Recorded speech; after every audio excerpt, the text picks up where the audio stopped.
Greetings, everyone. My name is Gino Toretta, former University of Miami quarterback, two-time national champion, 1992 Heisman Trophy winner, one of the most decorated college football players in the history of the game.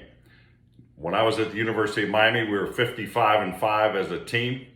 We pretty much kicked everybody's butt back then, unless we got one stolen from us by Notre Dame, if I remember correctly. I can't remember which year, but I think it was 1988, my freshman year, when they said Cleveland Gary fumbled, and he did not fumble.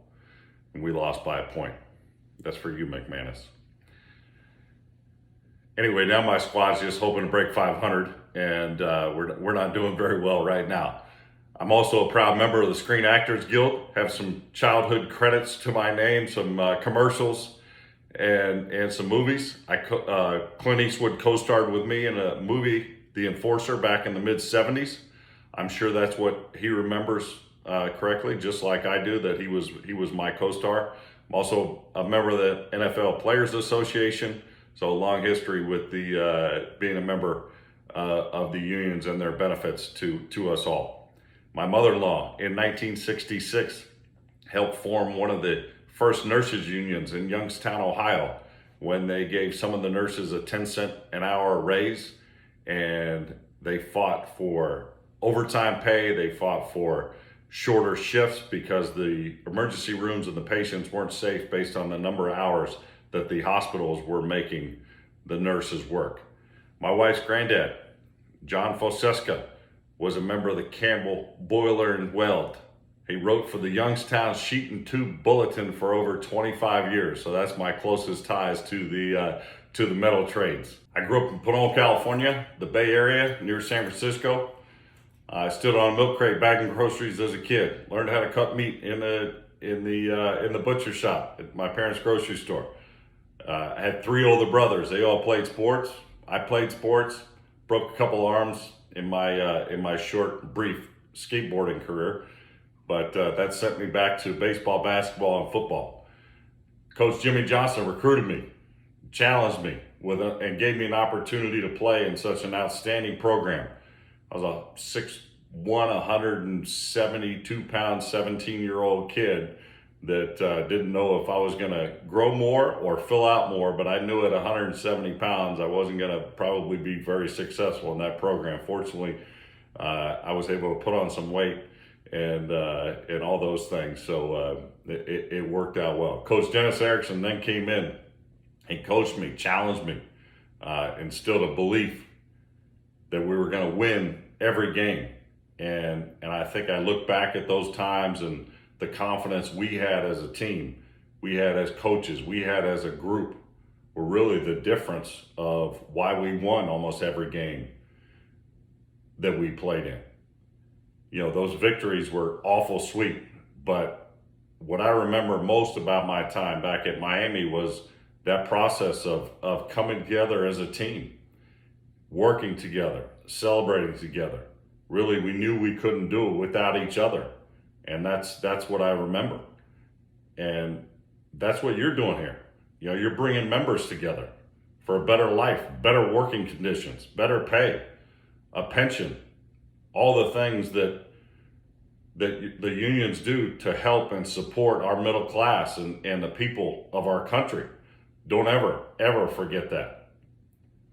You know, I used to tell my teammates when I was in the NFL, if they ever questioned being in a union, you know, I used to say, well, our union doesn't negotiate Dan Marino's contract. Our union doesn't negotiate Troy Aikman's contract.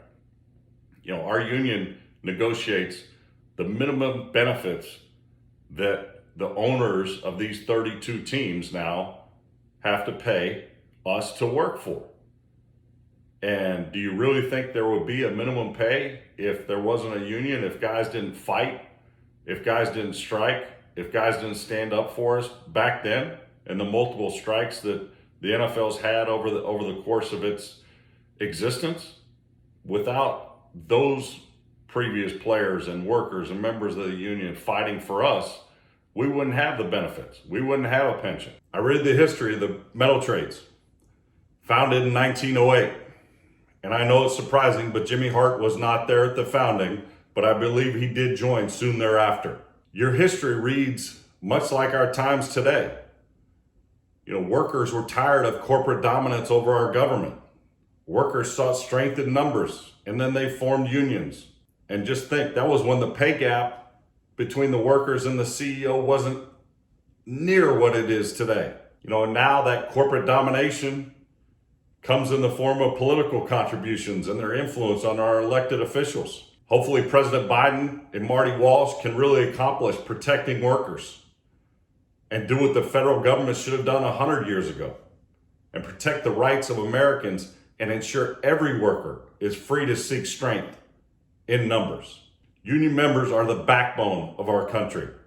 They fought for each other, for us, for better pay, for benefits, for a pension. The education boom in our country is on the backs of unions. Our parents, our grandparents, our great-grandparents fought for benefits, fought for better wages. They were able to save a little bit of money. They were able to even work and go to college and get a degree or an associate's degree at the same time, whereas today, you can't do that. Now with the assault on our unions, membership has declined and company leaders are taking more and more. We read about it every day in the newspaper, see it on the news. We need to re-strengthen all of our unions, make them stronger, support our middle class. Now in my role as Senior Vice President of Gamco Asset Management, we are mindful of this as we manage investments for Taft-Hartley funds all across the country. When we decide what companies to invest in, when the companies put an importance on treating their employees right, it benefits us all. Shareholders, workers, management, society, all of us. In closing, as long as your team isn't Notre Dame, Alabama, or Florida State, I want to wish your college team the best of luck the rest of the season. If you root for an NFL team, I hope they have success this season. If you root for a New York NFL team, you might want to take the year off of cheering and maybe cheer for another team. I wish Jimmy Hart and the rest of the executive council luck in their bid for re-election. I see that there are 11 vice presidents under President Hart. I wore number 13. Maybe we can get a write-in candidate for the 13th vice president of the Metal Trades Council, one Gino Toretta. Thank you.